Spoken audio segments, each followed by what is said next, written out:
কেন আমি ভালো কাজ তো করেছি আবার অপমানিত হচ্ছে কেন?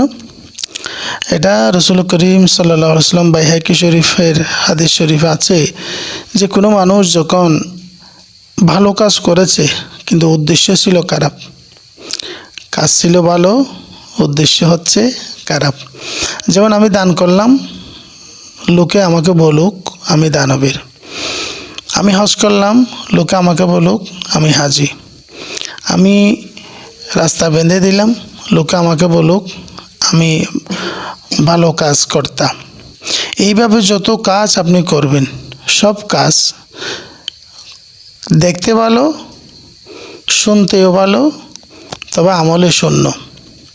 রসুল করিম সাল্লাল্লাহু আলাইহি ওয়াসাল্লাম বলেছেন, যারা ভালো কাজ করে খারাপ উদ্দেশ্য নিয়ে, আল্লাহ পাক সুবহানাহু ওয়া তাআলা তাদের সেই খারাপ উদ্দেশ্যটা মানুষের কাছে পৌঁছে দিয়ে তাদেরকে আল্লাহ মানুষের কাছ থেকে অপমানিত করান।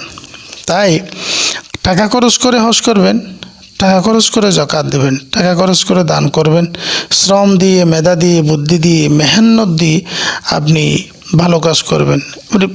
জর্রা পরিমাণ করেন, নিয়তটা ভালো দেখে জর্রা পরিমাণ ভালো কাজ করেন, নিয়তটা ভালো করেন, সেটা আপনার জন্য বিশাল উপকার হবে। আর বিশাল আকারে পাহাড় পরিমাণ, পাহাড় সমতুল্য আপনি ভালো কাজ করেছেন, নিয়ত কিন্তু শুদ্ধ না, সেখানে আপনাকে জর্রা পরিমাণও ফায়দা দেবে না। তাই আসুন আমরা সকলে এমন কাজ করি যা আমার অন্তরে, আমার খালেস দিলে সাড়া দেয়।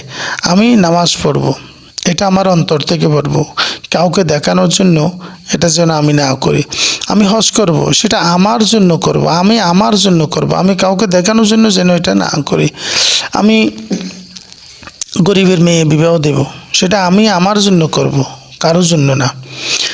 আমার জন্য করব মানে আমি করব, যেমন মানুষের ব্যাংকে কত টাকা জমা আছে ঠিক সেটা যেমন কাউকে বলে না, ঠিক তদুরূপ ভালো কাজ করার পরেও কাউকে বলা যাবে না বা কাউকে এটা বর্ণনা করা যাবে না, কারণ ভালো কাজ করা আর ব্যাংকে টাকা রাখা একই সমান। আপনার গোপন অ্যাকাউন্টে কত টাকা আছে সেটা আপনি ছাড়া যেন কেউ না জানে। আর ভালো কাজ করার পরে নিয়তটা শুদ্ধ করে ভালো কাজটা করবেন। এই ভালো কাজ করার রেজাল্টটা যেন আপনি মানুষের কাছ থেকে আশা না করেন, এবং মানুষ যেন ভালো বলে, মানুষ আপনাকে বাহবাহ দেয়, এই আশায় যেন আপনি ভালো কাজ না করেন।